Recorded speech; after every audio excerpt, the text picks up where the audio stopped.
is the mother of your child. It's too late. You had the opportunity that night to put in a condom, but you didn't. So now here we are, and this is the mother of your child. You're going to have to accept the situation and make it work. Shout out 808 Mellow. Whoa.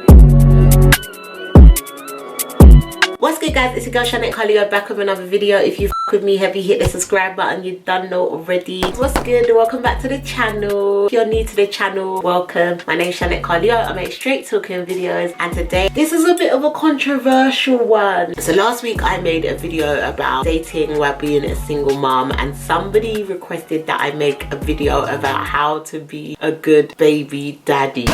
Well, next question.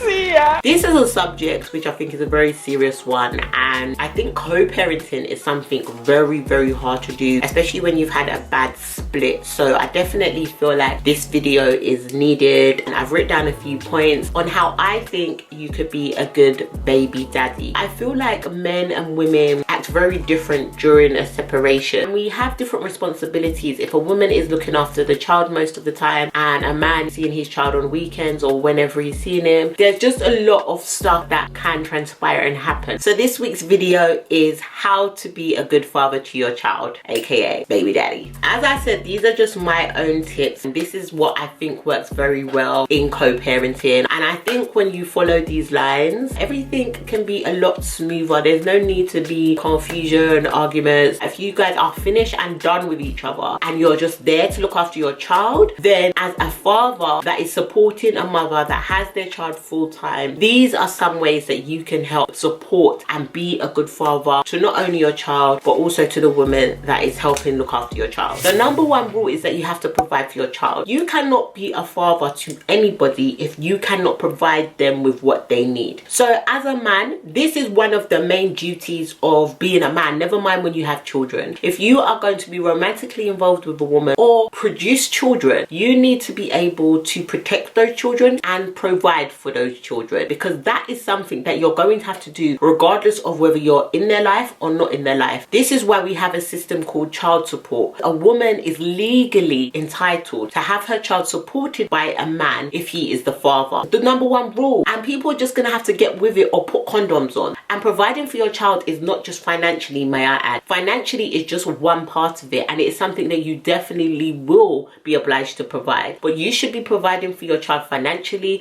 emotionally. You should be there physically for your child, and if you're able to do all of these things, then that straight away will make you a very good dad. The next thing is, if the child is living with their mother and you see your child whenever you see your child, so maybe you take your child to your house on weekend, that child now has two homes that it spends its time. You need to make sure that the same standard is being followed in each of the households. So you need to respect whatever routine the mother has going on in the house. If the mother puts her child to bed at 8 p.m, when they're at your house, put the child to bed at 8 p.m. If the mother doesn't allow the child to jump all over the furniture, don't allow the child to jump all over the furniture in your house. The fact that a child has a split household is where a lot of behavioral problems can come in, because if there's not consistency amongst the two homes, they will think they can do certain things in one home that are not acceptable in another. And the only way to make sure that your child doesn't get confused and understands that you and their mother are on the same page is to make sure that you follow the same routines and the same standards. Communicate with the mum, find out what she does in her house, what is their routine, discuss how you would like your child to be raised, what you would like to be put in place. Come to a compromise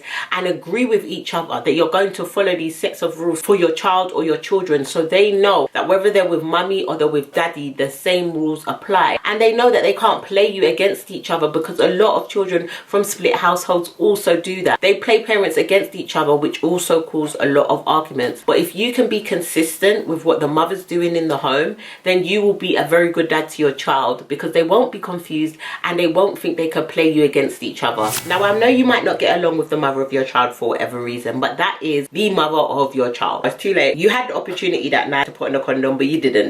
So now here we are, and this is the mother of your child. There's nothing you can do about it. You're going to have to accept the situation and make it work. Doing that, you have to communicate with love. Yes, love. Imagine you have to actually express love love for the person you made a child with. Yes, I'm so sorry for you. You have to communicate with love because your child is watching. You have to communicate civilly because your child is watching. And that woman, although she might not mean anything to you anymore, she definitely means something to that child. So disrespecting her, speaking down on her, speaking to her some type of way is not going to make you a good father to your child. So you need to make sure that as much as possible you are communicating with love, you're communicating civilly, you are coming to understandings so that you can co-parent together, so that you can respect each other, so you can come to the table and agree on things that benefit your children. And just because you're separated doesn't mean you have to be fighting and arguing. You can show your children, even though mommy and daddy are not together, that when it comes to you, when it comes to the person we created and love, we can come together. That is going to benefit your child. It's going to make your child have a healthy mindset about his parents, regardless of whether they're together or not. Now, a lot of men seem to feel like they're some sort of babysitter when it comes to childcare for their child. Now, just because a child might live Monday to Friday with their parent doesn't mean that that parent is solely responsible for childcare when the child is not with you. Whilst a lot of the time mothers take on the main responsibility for children, they also have a life too. They also need breaks too. They also have things to do too, which means that you as a father, to be a good father, should always be open for childcare. You should always try your best to be available for your child. You should always offer to take them as much as you can, even if it's outside of the days agreed. If you are able to do that, you should offer that as much as possible. That is going to make you a very good father. Spending as much time with your children as possible is so important when you're in a split household, because children will not get to see one of their parents as much as the other. When you can make time for your kids and you spend more time with your kids than you normally would, that only makes your relationship with your child better. That makes you caring. That makes you consistent. That makes you an amazing father. And I speak about childcare because it's very important. A lot of men use childcare to try to control the mother of their children, and it's not cute, it's not on. A lot of baby fathers are very salty. They want to control their lives and basically punish them for not being with them anymore. And so a lot of men will act like they're never available to have their kids because they don't want the mother of their child to go out and live her life. So they will always obstruct a woman by childcare. It's very corny, okay? If you no longer care about a woman or what she does, it shouldn't be an issue for you to have your children, for her to do whatever it is she wants to do. There are so much men as well that feel like not seeing their children punishes the woman.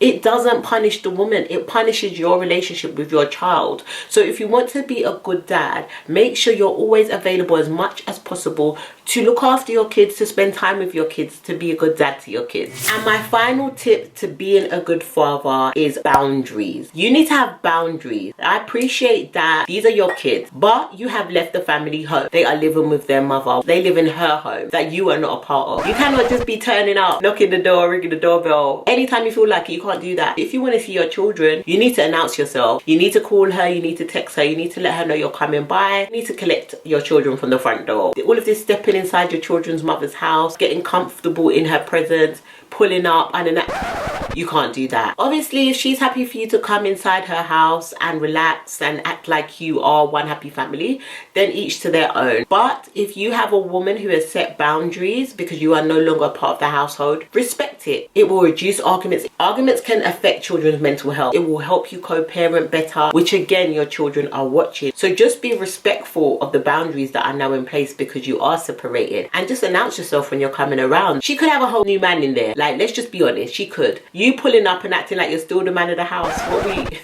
What are we doing here?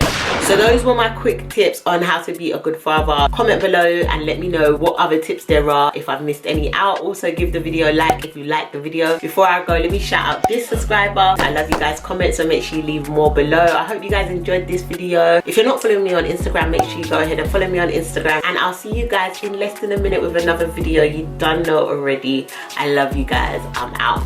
Mwah.